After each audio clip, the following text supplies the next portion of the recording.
एक गांव में रामू नाम का एक गरीब लेकिन बहुत ईमानदार मोची रहता था। उसका छोटा सा घर था और वो रोज पेड़ के नीचे बैठकर जूते सिलता था। उसकी कमाई बहुत कम थी लेकिन वो उसी में खुश रहता था। रामू कभी किसी को धोखा नहीं देता था और मेहनत से अपना जीवन चलाता था। एक दिन एक अमीर सेठ उसके पास आया और बोला, मोची, मेरे जूते ठीक कर दो, मैं शाम को आकर ले जाऊंगा। जूते बहुत महंगे थे।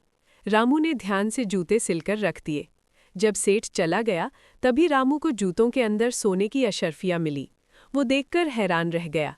कुछ पल के लिए उसके मन में लालच आया कि वो अशर्फियाँ रख ले, क्योंकि वो बहुत गरीब था।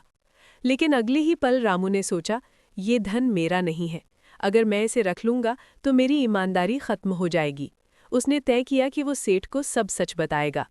शाम को जब सेठ आया तो रामू ने जूते देते हुए कहा, सेठ जी, आपके जूतों में ये सोना था, कृपया इसे ले लीजिए। सेठ ये सुनकर बहुत चकित हुआ। उसने सोचा था कि गरीब मोची सोना रख लेगा। सेठ ने रामू की ईमानदारी की परीक्षा लेने के लिए कहा, ये सोना मेरा नहीं है।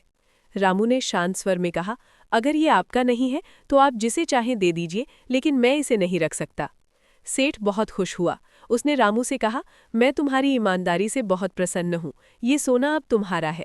लेकिन रामू ने विनम्रता से कहा, सेठ जी, अगर आप खुशी से देना चाहते हैं तो मैं स्वीकार कर लूँगा।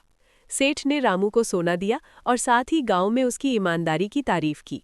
धीरे धीरे रामू का काम बढ़ने लगा। लोग दूर दूर से उसके पास जूते सिलवाने आने लगे। अब वो गरीब नहीं रहा, लेकिन उसकी सादगी और ईमानदारी वैसी ही बनी रही।